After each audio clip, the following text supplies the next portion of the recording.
இன்றைக்கு பொது காலத்தின் 24ஆம் வாரம் செப்டம்பர் மாதம் 17ஆம் தேதி புதன்கிழமை.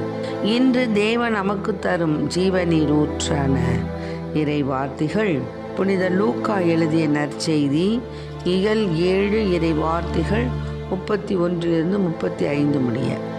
அக்காலத்தில் இயேசு இத்தலைமுறையின் மக்களை யாருக்கு ஒப்பிடுவேன்? இவர்கள் யாருக்கு ஒப்பானவர்கள்? இவர்கள் சந்தை வெளியில் உட்கார்ந்து ஒருவரை ஒருவர் கூப்பிட்டு, நாங்கள் குழல் ஊதினோம், நீங்கள் கூத்தாடவில்லை, நாங்கள் ஒப்பாரி வைத்தோம், நீங்கள் அழவில்லை என்று கூறி விளையாடும் சிறு பிள்ளைகளுக்கு ஒப்பானவர்கள். எப்படியெனில் திருமுழுக்கு யோவான் வந்தார். அவர் உணவு அருந்தவும் இல்லை, திராட்சை மது குடிக்கவும் இல்லை. அவரை பேய் பிடித்தவன் என்கிறீர்கள். மானிட மகன் வந்துள்ளார். அவர் உண்கிறார், குடிக்கிறார். நீங்களோ இம்மனிதன் பெருந்தேனிக்காரன், குடிகாரன், வரி தண்டுபவர்களுக்கும் பாவிகளுக்கும் நண்பன் என்கின்றீர்கள். எனினும் ஞானம் மெய்யானது என்பதற்கு அதை ஏற்றுக்கொண்டோரின் செயல்களே சான்று என்றார். ஆண்டவரின் அருள்வாக்கு. கிறிஸ்துவே மக்கு புகழ். அலைந்திடும் உள்ளம் அமைதியை காண்பது இயேசுவின் திருவடி சரணாலயம். அன்பினில் வாழ்ந்து துன்புறும் போதும் இயேசுவின் திருவடி சரணாலயம். சரணாலயம் சரணாலயம். இயேசுவின் திருவடி சரணாலயம். இயேசுவின் திருவடி சரணாலயம். உள்ளத்தில் ஒன்றி உறைந்திடும் தெய்வம் இயேசுவின் திருவடி சரணாலயம். உலகினில் என்றும் நிலையான செல்வம் இயேசுவின் திருவடி சரணாலயம். சரணாலயம் சரணாலயம் சரணாலயம் சரணாலயம். இயேசுவின் திருவடி சரணாலயம். இயேசுவின் திருவடி சரணாலயம். வழமையும் வாழ்வும் இணைந்திடும் போது இயேசுவின் திருவடி சரணாலயம். மகிழ்வினை நிறைவாய் மனங்களில் பொழியும் இயேசுவின் திருவடி சரணாலயம். சரணாலயம் சரணாலயம் சரணாலயம் சரணாலயம். இயேசுவின் திருவடி சரணாலயம்.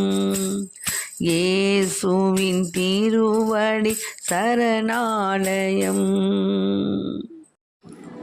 இன்றைக்கு நம் தேவன் தரும் ஜீவநீரூற்றான இறை வார்த்தைகளை கேட்டோம்.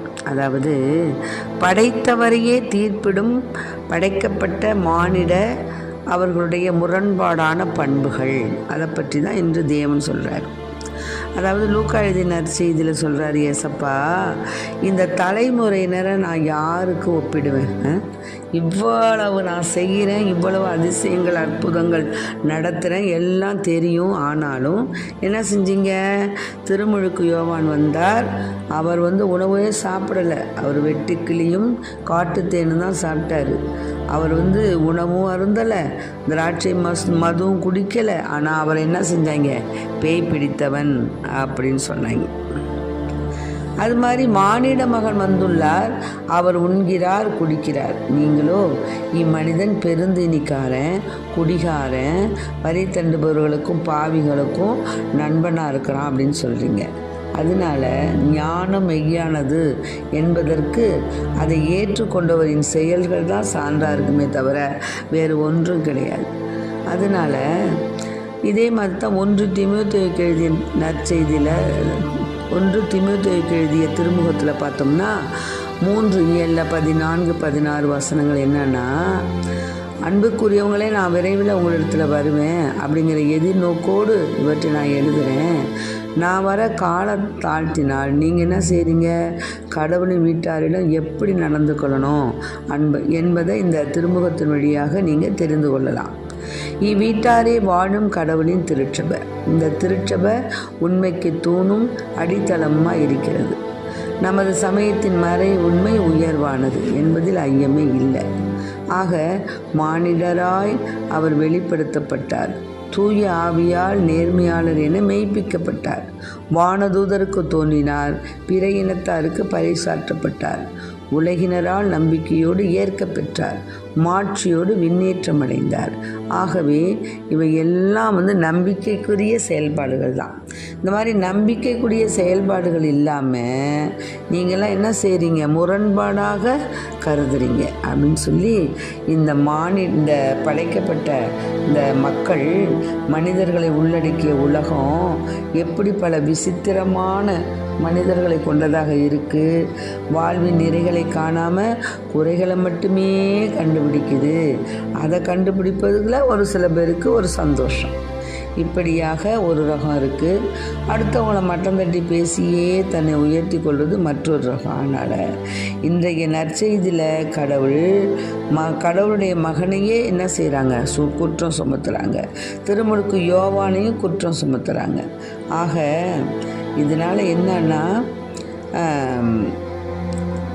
உண்மையை பேசி நன்மையை செய்த ஆண்டவரின் மகனையே தீர்ப்பிடும் மக்களை என்னென்று சொல்வது அப்படின்னு தான் இங்கே சொல்கிறாங்க.